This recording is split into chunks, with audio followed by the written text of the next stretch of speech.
Regularity आपकी continue हो जाए एकदम।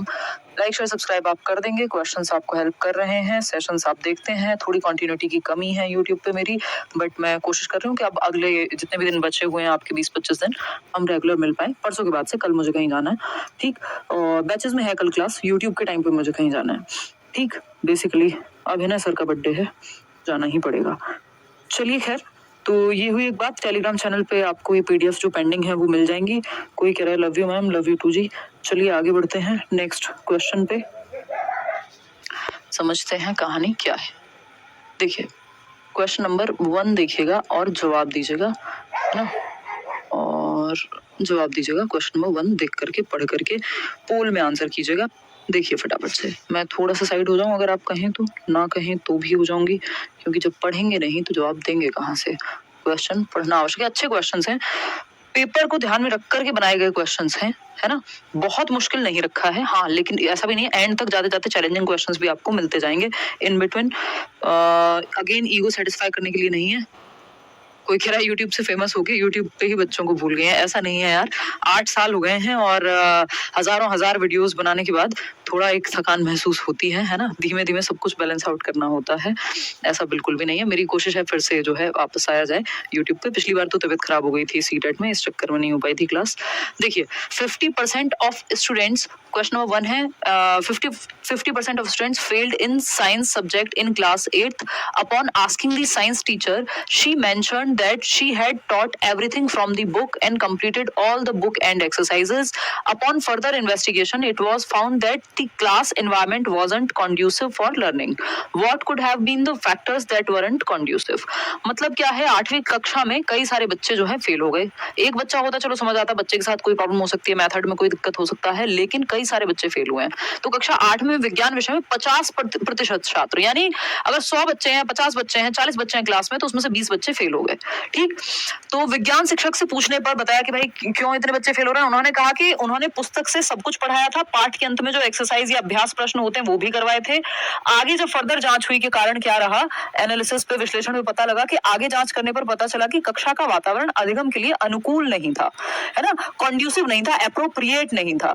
ऐसे कौन से कारक हो सकते हैं जो अनुकूल नहीं थे, नॉट कॉन्ड्यूसिव, बताइए। यहाँ पे अनुकूल ना होने से क्या तात्पर्य है कवि का, आई मीन क्वेश्चन एग्जामिनर का, वो आपको बताना है और फिर हम आगे बढ़ेंगे, है ना। फटाफट से बताएं फिर हम आगे बढ़ेंगे। भाई परसों से एकदम रेगुलर कर देंगे क्लास आपकी, 20 तारीख से यूट्यूब वाली, है ना। और कल का रीजन मैंने आपको बता दिया, ये क्लास लेट होती है ना, तो अब किसी के भी बर्थडे में जाना है तो 9 बजे से लेट, 10 बजे से लेट क्या ही जाएगा, इंसान पहुंचने में भी घंटा लग जाता है। देखिए एक बार, तो use of only lecture method, पहले मैं सिर्फ संडे टू संडे सिर्फ पढ़ाती ही थी और कुछ मेरे जीवन में नहीं था। अभी थोड़ी बहुत यारी दोस्ती भी है, बाकी जीवन भी है जीने को, जो कि करना भी है, करना भी चाहिए एक समय के बाद, क्योंकि आप हमेशा रोबोट की तरह काम ही नहीं करते रह सकते जीवन में। तो ऐसा नहीं है यार कि प्रायोरिटी नहीं है या यूट्यूब के बारे में ही ऐसा ख्याल है। ओवरऑल मैं थोड़ा सा भी पहले के मुकाबले कम काम करती हूँ, लेकिन हाँ जो हो रहा है क्वालिटी काम है। देखो एक बार, सेकेंड ऑप्शन कह रहे हैं बहुत सारे लोग, use of only lecture method, सिर्फ लेक्चर मेथड का प्रयोग है। हाँ भाई, जब बुक से पढ़ा दिया और सारी एक्सरसाइज भी खत्म करा दी, लेक्चर मेथड ही है। No class discussion, class discussion की यहाँ बात नहीं हो रही, ये रीजन हो सकता है, हाँ हो सकता है भाई। कॉन्ड्यूसिव एनवायरनमेंट का मतलब है जो बच्चे को संवर्धित करे, बेहतर बनाए, वैसा एनवायरनमेंट ना मिलना। Not proper completion of chapter and exercises, ये तो मैडम ने कह ही दिया कि चैप्टर में के बाद में जो एक्सरसाइज होते हैं, क्वेश्चंस होते हैं चैप्टर के बाद, हर एक चैप्टर के बाद, जैसा कि बुक में होते हैं क्वेश्चंस, आपने एनसीईआरटी में भी देखे होंगे, तो वो तो कराए ही जाते थे। फिर आता है too friendly with the class. देखो ये इशू नहीं होता है, टू फ्रेंडली यानी बहुत ज्यादा अगर फ्रेंडली है टीचर, जैसे मैं कभी कभार हो जाती हूँ संडे वार्ता में, तो क्या होगा, इससे इनडिसिप्लिन तो क्रिएट हो सकता है थोड़ा बहुत, कि बच्चे ज्यादा फ्रैंक हो जाएं, थोड़ा बातचीत ज्यादा हो जाए क्लास में, लेकिन इससे ये नहीं होगा कि कॉन्ड्यूसिव एनवायरनमेंट नहीं है। फ्रेंडली होने का मतलब इनडिसिप्लिन थोड़ा बहुत क्रिएट हो सकता है, लेकिन इससे खराब एनवायरनमेंट हो जाएगा ये नहीं है, ठीक। तो ये बात भी पूरी तरह से अप्रोप्रिएट नहीं है, ये दोनों बातें जो है अप्रोप्रिएट हैं। Use of only lecture method और नो क्लास डिस्कशन, कक्षा में चर्चा न करना और केवल व्याख्यान विधि का प्रयोग करना, ये दोनों प्रोबेबल रीजन हो सकते हैं, ठीक, जिसकी वजह से एनवायरमेंट कॉन्ड्यूसिव नहीं बन रहा, कि बच्चे को एक्टिविटी करा नहीं रहे हैं, सिर्फ व्याख्यान दिए जा रहे हैं, लेक्चर दिए जा रहे हैं और डिस्कशन नहीं हो रहा बच्चे का, तो चाइल्ड सेंटर्ड नहीं है क्लास, सिर्फ चैप्टर कंप्लीट करा दिया, बुकिश नॉलेज दे दी, टेक्स्ट बुक सेंटर्ड नहीं होनी चाहिए नॉलेज, ये आपका एनसीएफ भी कहता है और सारी ही डॉक्यूमेंट्स कहते हैं। तो फर्स्ट और सेकेंड जो है ये दोनों सही हो गए, केवल एक व दो। बात सही है नहीं? सही है नहीं? कुछ लोग कह रहे हैं तो पहले कर दो क्लास का टाइम। यार आपको लगता है एक ही क्लास होती है, शाम 5:30 बजे से क्लास होनी शुरू हो जाती है, तो कोशिश रहेगी यूट्यूब पे, या तो मैं फिर बहुत शाम को कैसे ले पाऊंगी, कोशिश करूंगी, चलो उम्मीद कम है। नोट्स आपके अपडेट हो जाएंगे कल, सीडीपी के नोट्स कल या परसों में दे दूंगी और बाकी के दोनों जो है फ्री नोट्स देने वो दे देंगे, ठीक है। 10 बजे नहीं यार 9 बजे कर दूंगी मैं, टाइम चेंज पक्का पक्का, डोंट वरी। चलो 9 बजे परसों से शाम को 9 बजे फिक्स कर देंगे। फर्स्ट और सेकंड दोनों जो है वो कॉन्ड्यूसिव रीजन नहीं है। क्वेश्चन नंबर 2 देख लो, बहुत इधर उधर की बातें कर रहे हो, अभी आ जाओ, थोड़ी देर बाद बात करेंगे एंड में। देखो इनडिसिप्लिन क्रिएट हो रहा है, समझो बात को। क्वेश्चन नंबर 2 है, a father in a backward house did not allow his daughter to attend college. एक पिछड़े इलाके में या पिछड़े परिवार में रहने वाले पिता ने अपनी बेटी को कॉलेज जाने की अनुमति नहीं दी। The daughter said that going to college will help me with dash. तो बेटी ने क्या कहा, बेटी भी रीजन रखेगी कुछ तो, कि कॉलेज जाने से मुझे डैश में मदद मिलेगी। तो कॉलेज या स्कूल जाने से किस चीज में मदद मिलती है आपको ये पहचानना है, याद कर लीजिए वो कौन सी मूवी है, DDLJ, है ना। तो सिमरन जिंदगी जीना चाहती है कॉलेज जाकर के, पिताजी कह रहे हैं कि नहीं जाने देंगे, तो अब यहाँ पे सिमरन जो है रीजन दे रही है, वो रीजन क्या होगा कॉलेज जाने का, राज नहीं socialisation is the right answer, है ना। तो अगर हम बात करें एंजाइटी, नहीं एंजाइटी क्यों, वैल्यू कॉन्फ्लिक्ट, अग्रेशन नहीं, मुख्य जो कारण है वो है सामाजिकरण, कि जब बच्ची जो है कॉलेज जाएगी या एक बच्चा जब कॉलेज जाता है या स्कूल जाता है तो उसका सोशलाइजेशन होता है। सोशलाइजेशन क्या है, वह प्रक्रिया जिसके माध्यम से आप समाज में रहना सीखते हैं, समाज के तौर तरीके, नियम, कायदे, कानून, कैसे पहनना है, कैसे उठना है, कैसे बैठना है, कैसे लोगों के साथ टैकल करना है, ये है आपका सोशलाइजेशन, सामाजिकरण की प्रक्रिया, जिसके माध्यम से आप समाज के एक एक्टिव मेंबर बनते हैं, समाज के जो नॉर्म्स हैं, वैल्यूज हैं, तौर तरीके हैं, उनको सीखते हैं। सामाजिकरण की प्रक्रिया जरूरी है बच्चे के लिए। ग्रुप में जब वो समाज, भाई ग्रुप क्या है या बच्चे क्या है क्लासरूम में या कॉलेज में, वो समाज का हिस्सा है ना, मिलकर के समाज बना रहे हैं, कभी अंताक्षरी खेल रहे हैं, कभी कोई एक प्रोग्राम है तो उसकी तैयारी कर रहे हैं, है ना। तो ये है बात आपकी सोशलाइजेशन यानी सामाजिकरण की। तो सामाजिकरण में मदद मिलती है बच्चे को स्कूल में, और ये सामाजिकरण बहुत हेल्पफुल होता है। कोऑपरेट करना सीखेगा बच्चा, एक दूसरे के साथ सहयोग करना सीखेगा, टीम वर्क कैसे होता है ये सीखेगा, चीजें टॉलरेट करना सीखेगा, अपनी बात को कहते कैसे हैं, दूसरे की को सुनते कैसे हैं, हर बात पर लड़ना नहीं होता, 70 तरीके सीखता है व्यक्ति समाज में उठकर बैठकर। बात सही है या नहीं? ठीक है। कोई कह रहा सुंदर लग रहे हो मैम आप, जब हूं तो नहीं लगूं क्या? मजाक कर रहे हो, दिल पे मत ले जाना।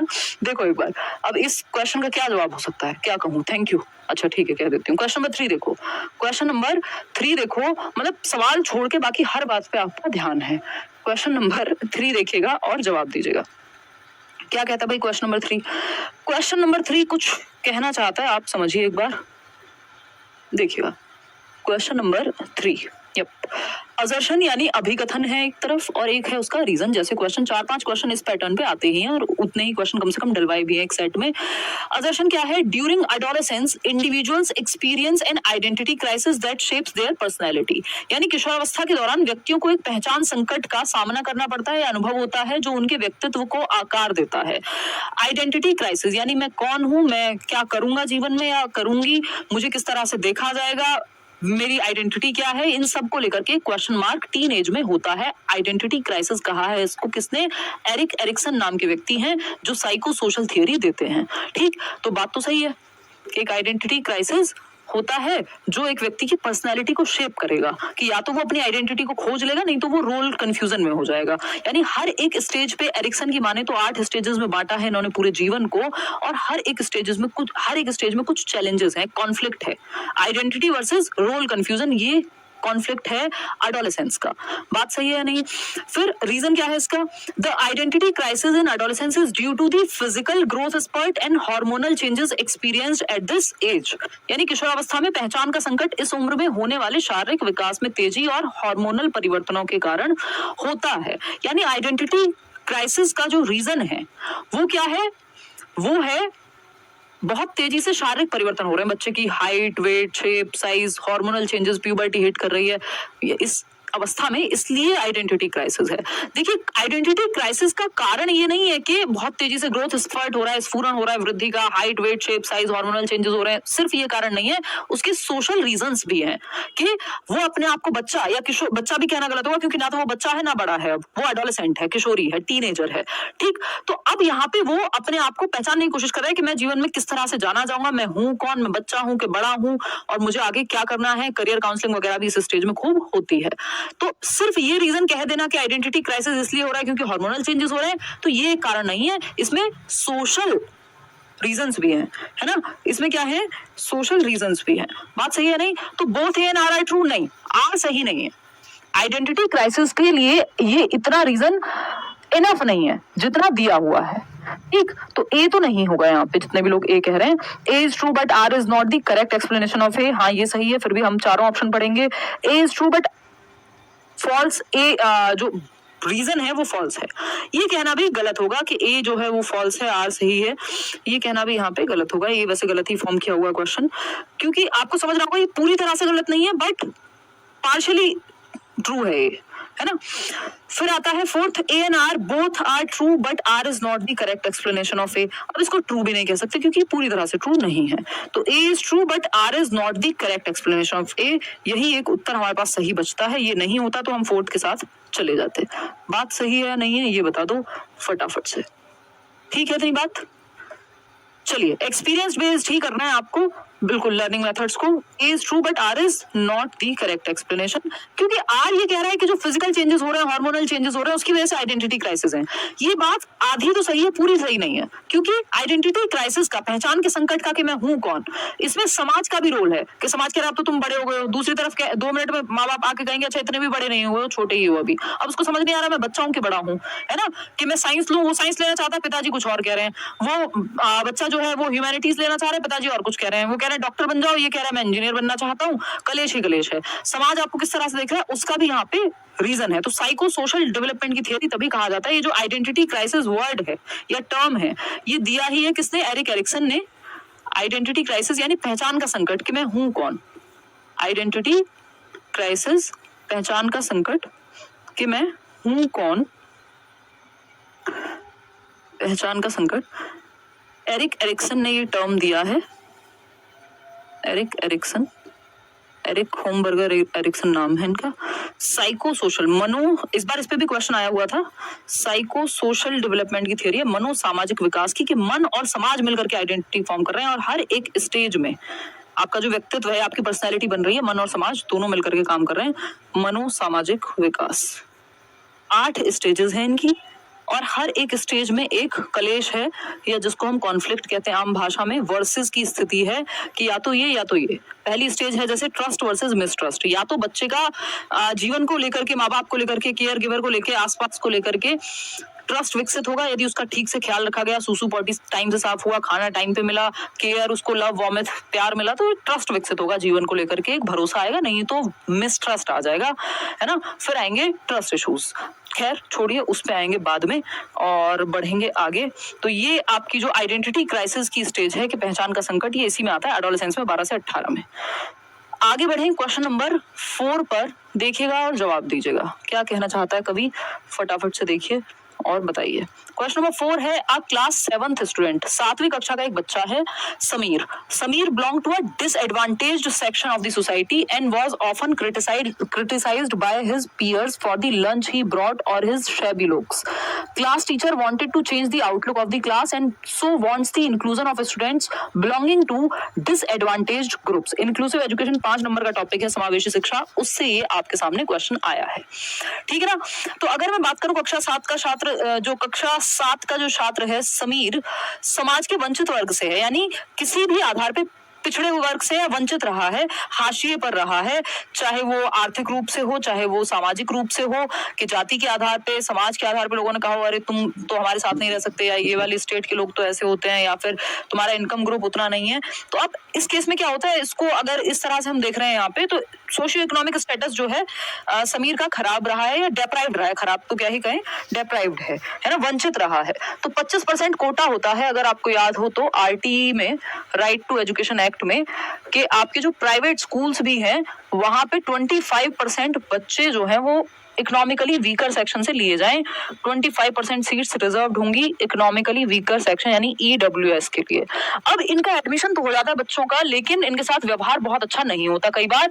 उसका रीजन है कि अब एडमिशन हो गया लेकिन वो इकोनॉमिकली तो वीक है बच्चा, तो उस बच्चे का जो ईडब्ल्यूएस कैटेगरी से आ रहा है या वंचित समूह से आ रहा है, उस बच्चे का जो लंच होगा और या उस बच्चे की जो यूनिफॉर्म होगी वो अलग मिलेगी आपको जो बाकी बच्चे हैं जो सामान्य परिवार से आ रहे हैं, जिनका वो इकोनॉमिकल स्टेटस जो है, आर्थिक स्थिति ठीक है।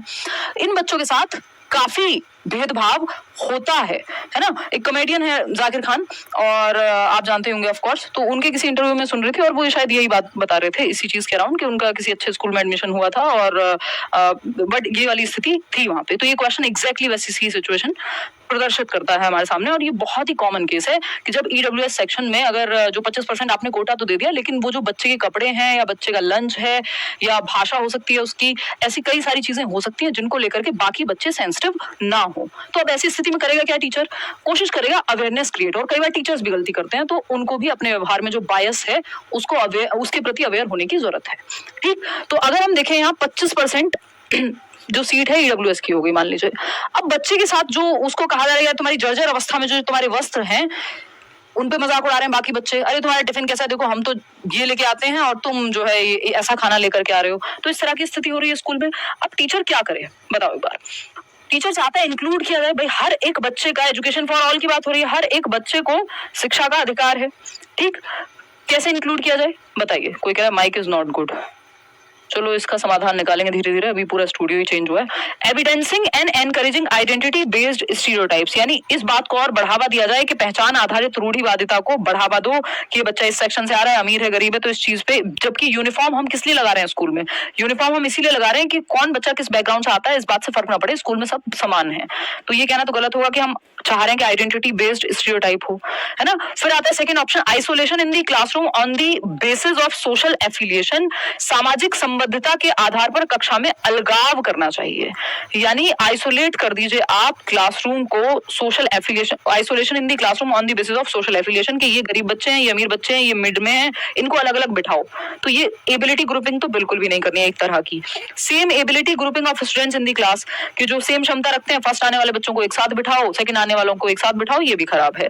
तो ऑप्शन एक ही बचता है कि आपको अवेयरनेस क्रिएट करनी है as a teacher, awareness and sensitisation towards diverse traditions, यानी कि आपको क्या करना है, विविध परंपराओं के प्रति जागरूकता और संवेदनशीलता को बढ़ावा देना है ना। क्या देना है? बढ़ावा देना है। Awareness and sensitisation towards diverse traditions, के अलग अलग ट्रेडिशन या अलग अलग वर्ग के बच्चे क्लासरूम में आएंगे और आप सब बच्चे साथ में मिलकर के रह सकते हैं। इस बात के प्रति जागरूकता या सेंसिटिविटी, संवेदनशीलता बच्चों के साथ डिस्कस करके कम्युनिकेट करनी है कि लोगों में विभिन्नता होती है, विविधता होती है, इंडिविजुअल डिफरेंसेस पाए जाएंगे, अलग अलग तरह से लोग अलग हो सकते हैं।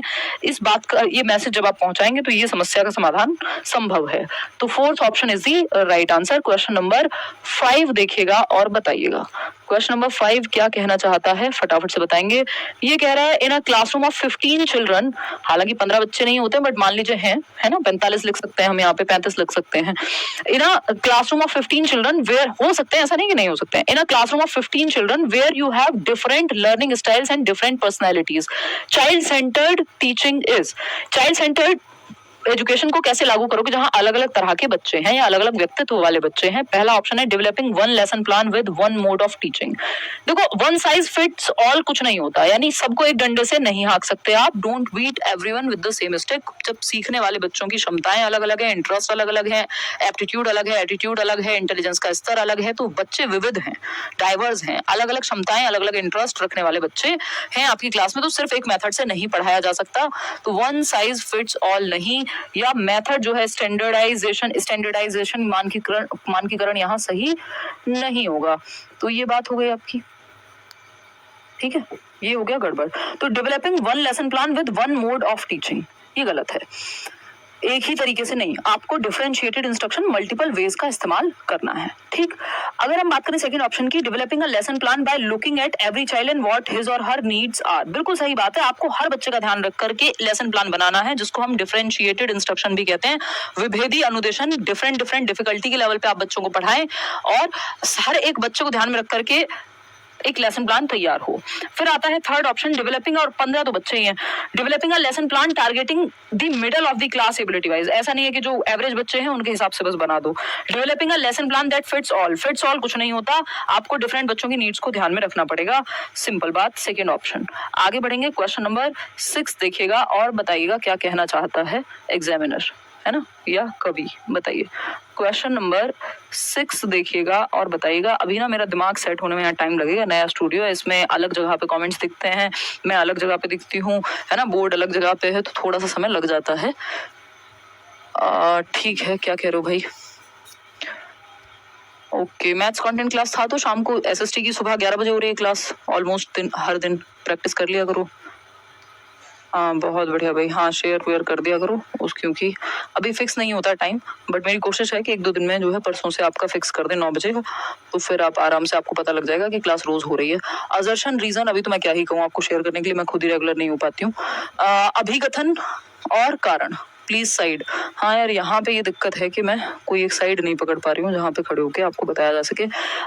Cognitive development in children is enhanced through cooperative play, यानी सहकारी अधिगम या सहयोगात्मक खेल के माध्यम से बच्चों में संज्ञानात्मक विकास को बढ़ावा मिलता है। यानी बच्चे का संज्ञान, उसकी thinking, reasoning, problem solving, attention, memory, perception, decision making, problem solving, जितने भी काम दिमाग से होते हैं, यानी दिमाग का विकास होगा यदि बच्चा सबके साथ घुल मिल करके खेलेगा तो। हाँ, बच्चे में टॉलरेंस आएगी, इमेजिनेशन बेटर होगी, मतलब बात तो सही है, ग्रुप में कुछ भी करने से नुकसान कुछ नहीं होता, तो ये क्या है, ट्रू है ये बात। फिर आता है reason, during cooperative play children engage in activities that require them to follow rules, share ideas and negotiate roles which enhance their social and cognitive abilities. बिल्कुल बात सही है कि सहकारी खेल के दौरान बच्चे ऐसी गतिविधियों में संलग्न होते हैं जिनमें उन्हें नियमों का पालन करना होता है, विचारों को साझा करना और भूमिकाओं पर बातचीत करनी होती है, जिससे उनकी सामाजिक और संज्ञानात्मक क्षमताएं बढ़ती हैं। बात सही है भाई, बच्चे एक दूसरे से स्किल्स सीखेंगे, बच्चे एक दूसरे से बहुत सारी चीजें सीखेंगे जब वो ग्रुप में सीख रहे होंगे कि रूल्स को फॉलो करना है उनको, तो उस ध्यान भी रखना पड़ेगा, रूल को याद भी रखना पड़ेगा, एडजस्ट भी करना होगा, आइडियाज भी शेयर करेंगे, डिस्कशन भी करेंगे, लैंग्वेज का भी इस्तेमाल करेंगे, तो कॉग्निटिव डेवलपमेंट तो ओवरऑल होगा ही, संज्ञान का विकास तो होगा ही। तो both A and R are true and R is the correct explanation of A. बात सही है या नहीं है? सही है। चलिए आगे बढ़ेंगे नेक्स्ट क्वेश्चन पे। क्वेश्चन नंबर 7 देखिएगा और बताइएगा। क्वेश्चन नंबर 7 देखिएगा और बताइएगा फटाफट से, ये क्या है? A special education teacher was given a case of child who did not take part in any class discussion and was termed as a naughty child. ठीक है, by all the teachers in the school, according to you this nature of child was the outcome of what? यानी एक विशेष शिक्षक को ऐसे बच्चे का मामला दिया गया जो किसी भी कक्षा चर्चा में भाग नहीं लेता, यानी डिस्कशन में पार्टिसिपेट नहीं करता, डिस्कशन हो, डिबेट हो, कोई एक्टिविटी हो क्लास में, और इस बच्चे को नॉटी कहा जा रहा था। अकॉर्डिंग टू यू जो नेचर है चाइल्ड का वो किसका आउटकम है? अब हमें नहीं पता ये सच में नॉटी है या नहीं, मुद्दा वो है ही नहीं। मुद्दा ये है कि एक बच्चे का जो नेचर है वो कैसे तय हुआ, heredity, environment, strict class teacher या हिज अपीयरेंस। देखो हमें अपीयरेंस का नहीं पता, स्ट्रिक्ट क्लास टीचर है या नहीं ये भी हम नहीं कह सकते, क्योंकि सभी टीचर्स मिलकर के एक बात कह रहे हैं कि बच्चे का जो है नेचर इस तरह का है कि वो नॉटी है, थोड़ा शरारती है, जो कि हो सकता है। हेरिडिटी और एनवायरमेंट दोनों ही इसका रीजन है, सिंपल सा जवाब है, फर्स्ट एंड सेकंड बोथ। तो B option is the right answer over here, simple. आगे बढ़ेंगे नेक्स्ट क्वेश्चन पे, लड्डू क्वेश्चन था एकदम, लेकिन हेरिडिटी और एनवायरमेंट पे एक क्वेश्चन आ जाता है। क्वेश्चन नंबर 8 देखिएगा और बताइएगा। लॉरेंस कोहलबर्ग पे एक क्वेश्चन आता है, फटाफट से जवाब देंगे। क्या है इसका असर्शन, क्या है? In Lawrence Kohlberg's moral development theory children move from understanding consequences of acts to determine whether they are good और bad, to understanding that rules and laws are flexible and can be changed. यानी Lawrence Kohlberg के नैतिक नैतिक विकास सिद्धांत में बच्चे कार्यों के परिणामों को समझने से लेकर यह निर्धारित करने तक कि वे अच्छे हैं या बुरे, यह समझने की ओर बढ़ते हैं कि उनका नियम और कानून लचीले हैं और उन्हें बदला जा सकता है। कुल मिला के बात क्या है कि बच्चे शुरुआत में तो वो कॉन्सिक्वेंस पे चलते हैं और किसी चीज से डांट पड़ेगी वो काम गलत है जिससे पनिशमेंट मिले, लेकिन वो धीरे धीरे समझने लगते हैं कि रूल्स को भी तो बदला जा सकता है, अगर जरूरत पड़े तो समाज की भलाई के लिए ये रूल्स बनाए गए हैं। यानी लेवल 1 से वो लेवल 5th और 6th पे जा रहे हैं बच्चे। तो ये बात तो सही है, ऐसा ही होता है। शुरुआत में उन्हें लगता है कि rules are fixed, punishment and obedience, तो पनिशमेंट से बचने के लिए वो आज्ञा का पालन करते हैं। रीजन क्या है इसका? Lawrence Kohlberg argues that moral development occurs progressively in stages. Lawrence Kohlberg का तर्क है कि नैतिक विकास प्रगतिशील ढंग से चरणों में होता है, यानी स्टेजेस में होता है, बढ़ते हुए क्रम में। प्रोग्रेसिव का मतलब क्या है? बढ़ते हुए क्रम में। स्टेज 1 पे इतना, स्टेज 2 पे और बेहतर, फिर और बेहतर, फिर और बेहतर, यानी कॉम्प्लेक्स होता जाएगा। हाँ बिल्कुल सही बात है, 6 स्टेजेस हैं और 3 लेवल्स हैं, तो दोनों ही बातें सही हैं। Both A and R are true and R is the correct explanation है यहाँ पे। तो third option is the right answer over here. ठीक है, इतनी बात। आगे बढ़ेंगे नेक्स्ट क्वेश्चन पे। नेक्स्ट क्वेश्चन क्या है? Question number 9।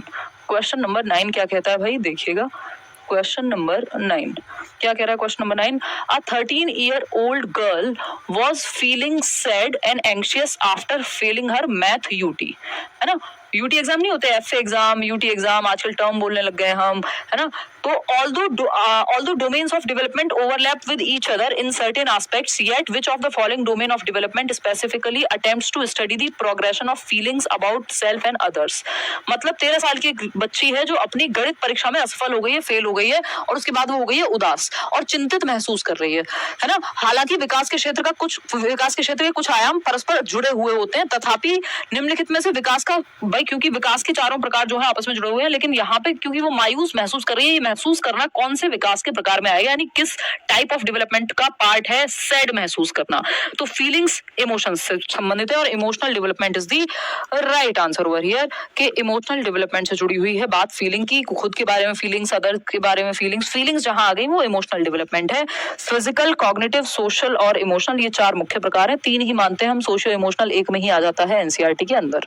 ठीक, तो physical, cognitive, social, emotional. Physical मतलब शारीरिक विकास, जिसमें आपका मोटर डेवलपमेंट आता है, ग्रॉस और फाइन मोटर स्किल्स, स्थूल और सूक्ष्म गतिक कौशल। फिर कॉग्निटिव डेवलपमेंट, जिसपे पियाजे-वाइगोत्स्की की थियरी है, संज्ञानात्मक विकास। फिर सोशियल डेवलपमेंट, समाज का विकास, सोशलाइजेशन जहां पे आप पढ़ रहे हैं, सामाजिक विकास बेसिकली। और फिर इमोशनल डेवलपमेंट, सोशियो इमोशनल एक में ही काउंट होते हैं कई बार।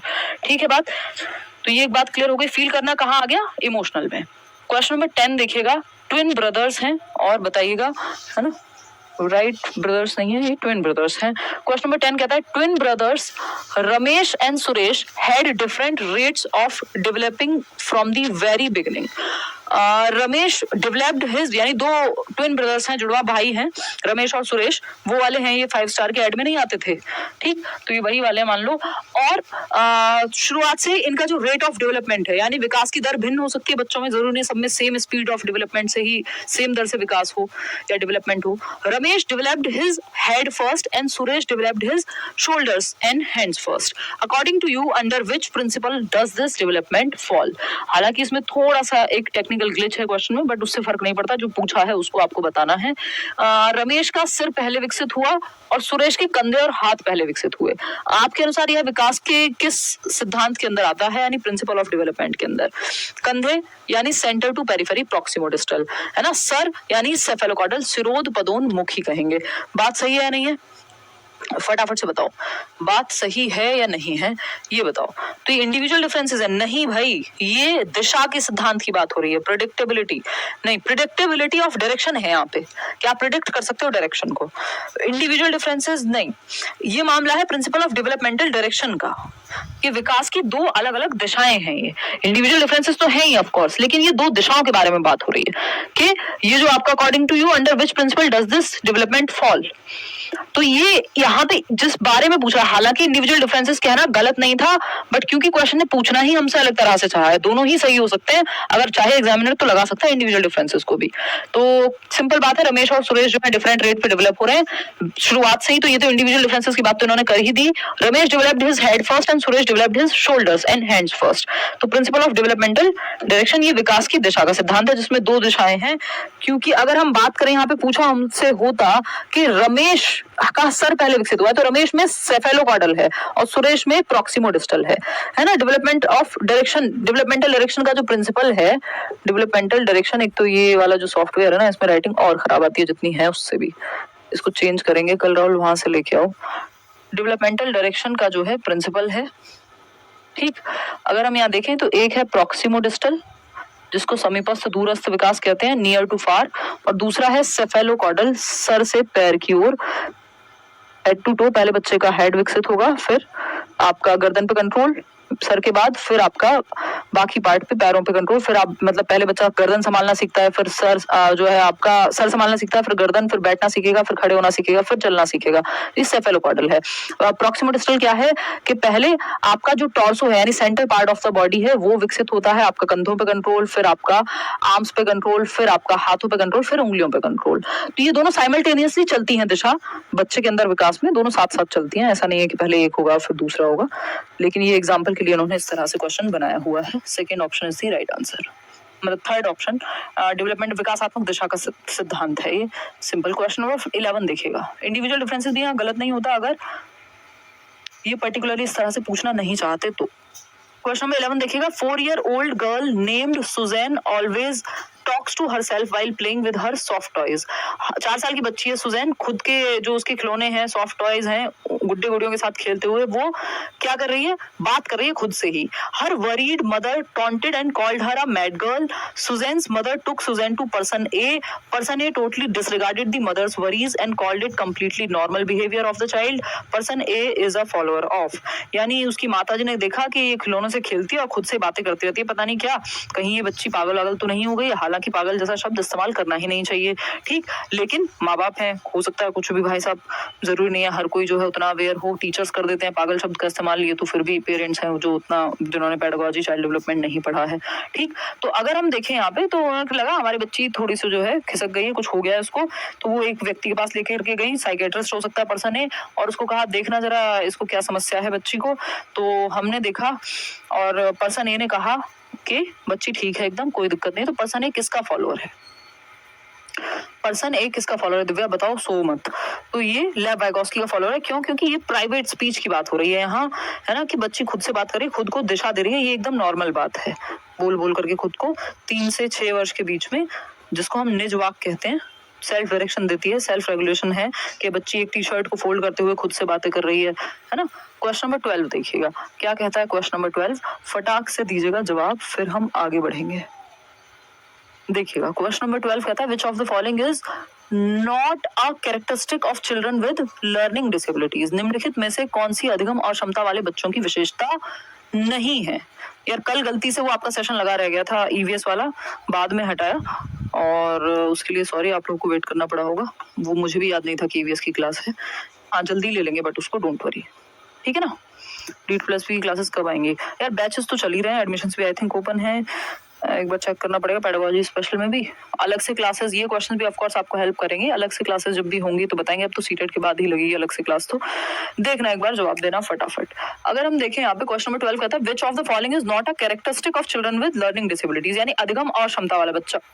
डिसलेक्सिया, डिस्मॉर्फिया, डिस्ग्राफिया, डिस्कैल्कुलिया, ये 3-4 हैं जो सबसे ज्यादा आते हैं।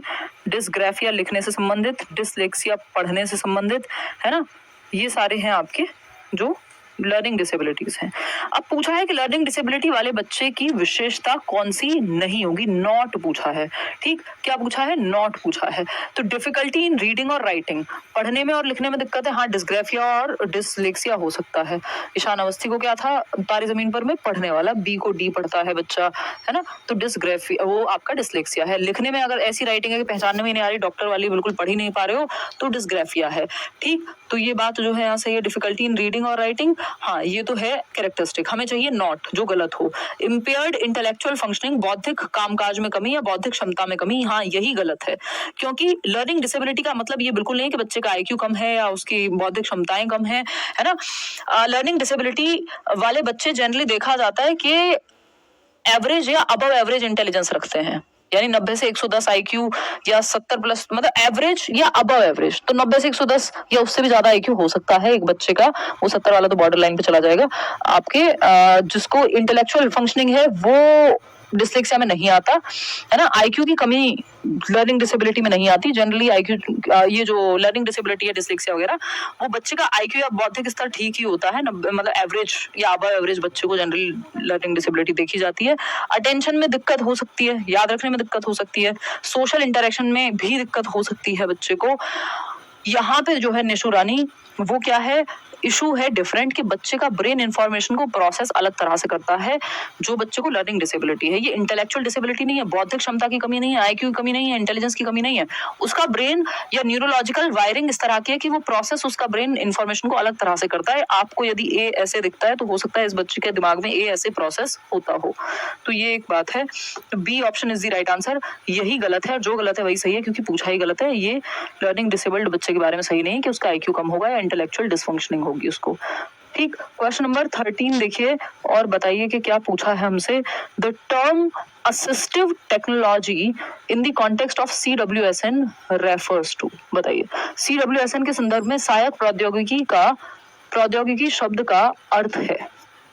असिस्टिव CWSN बोले तो चिल्ड्रन विद स्पेशल नीड्स, यानी विशेष आवश्यकताओं वाले बच्चों की जब बात हो रही है तो यहाँ पे पूछा है असिस्टिव टेक्नोलॉजी क्या है। असिस्टिव का मतलब ये हेल्प करने वाली टेक्नोलॉजी। ठीक, तो असिस्टिव टेक्नोलॉजी से यहाँ क्या तात्पर्य है, ये पूछा है तूबा जिशान। अच्छा, धन्यवाद जी। ठीक, फर्स्ट ऑप्शन है any technology that enhances overall school infrastructure, यानी ओवरऑल स्कूल इंफ्रास्ट्रक्चर या समग्र विद्यालय के आधारभूत संरचना को जो बढ़ाए वो टेक्नोलॉजी जो है आपकी असिस्टिव टेक्नोलॉजी। पूरे स्कूल के लिए थोड़ी है, स्कूल के इंफ्रास्ट्रक्चर के लिए, स्पेशल बच्चों के लिए है। Tools and resources that help children with disabilities perform task more effectively, ये बात एकदम सही है। यानी ऐसे टूल्स या टेक्नोलॉजी कि मान लीजिए वो बच्चा जो सुन नहीं पा रहा तो उसके लिए मशीन हो सकती है, तो वो असिस्टिव टेक्नोलॉजी में आ गई। एक बच्चा जो देख नहीं सकता उसके लिए ब्रेल लिपि हो सकती है, ब्रेल स्क्रिप्ट हो सकती है, तो ये असिस्टिव टेक्नोलॉजी है। ठीक, digital devices only used to teachers, for teachers नहीं भाई। जनरल एजुकेशनल टेक्नोलॉजी जो इन जनरल यूज हो रही है उसको तो एजुकेशनल टेक्नोलॉजी ET कहते हैं। यहाँ पे असिस्टिव टेक्नोलॉजी का मतलब है जहां समस्या है वहां ये टेक्नोलॉजी मदद करेगी आपको। बात समझ रहे हो या नहीं समझ रहे हो? समझ पा रहे हो? ठीक, तो ये क्या हुआ, tools and resources that help children with disabilities perform tasks more effectively, वो उपकरण या संसाधन जो दिव्यांग बच्चों को अधिक प्रभावी ढंग से कार्य करने में मदद करते हैं। यानी बच्चों को अगर ईयर मशीन हो सकती है ना, ब्रेल लिपि हो सकती है, ठीक, ऐसी कोई स्टिक हो सकती है जो एक बच्चा है जिसको मदद करे, वो कोई ऐसा सॉफ्टवेयर हो सकता है जो बच्चा देख नहीं सकता उसको वो सुन करके बता रहा है सॉफ्टवेयर, या बोल करके बता रहा है। फोन में जैसे होता है कि आपका अगर बच्चा देख नहीं पा रहा है, आप जो लोग नहीं देख पाते हैं, या नॉर्मल आदमी के लिए भी ऑप्शन होता है कि कॉल आए तो वो प्रोनाउंस कर देगा नाम के, फलाने का कॉल आ रहा है। तो जो व्यक्ति देख नहीं पा रहा उसके लिए तो वो असिस्टिव टेक्नोलॉजी ही हो गई। ठीक है बात। तो वो टूल्स और रिसोर्सेज जिनकी मदद से वो बच्चे जिनको कोई भी डिसेबिलिटी है, चाहे चलने फिरने में हो, देखने में हो, उनको मदद मिल पा रही है, उसको children with special needs CWSN की कैटेगरी में असिस्टिव टेक्नोलॉजी कह रहे हैं। क्वेश्चन नंबर 14 देखिएगा और जवाब दीजिएगा। मैं इतने जल ग्रहण कर लेती हूँ, बहुत ही तेज प्यास लग गई है। फटाफट से बताइएगा और फिर हम आगे बढ़ेंगे। 100+ आ रहे हैं, प्लीज गाइड कीजिए। कुछ नहीं है, बस अपने कॉन्सेप्ट क्लियर करने हैं। 100+ कोई बुरे नंबर नहीं है। अभी तो सिलेबस भी रहता होगा आपका, और आपके पास अभी है 20-25 दिन का समय। ठीक है जी, फटाफट से बताओ।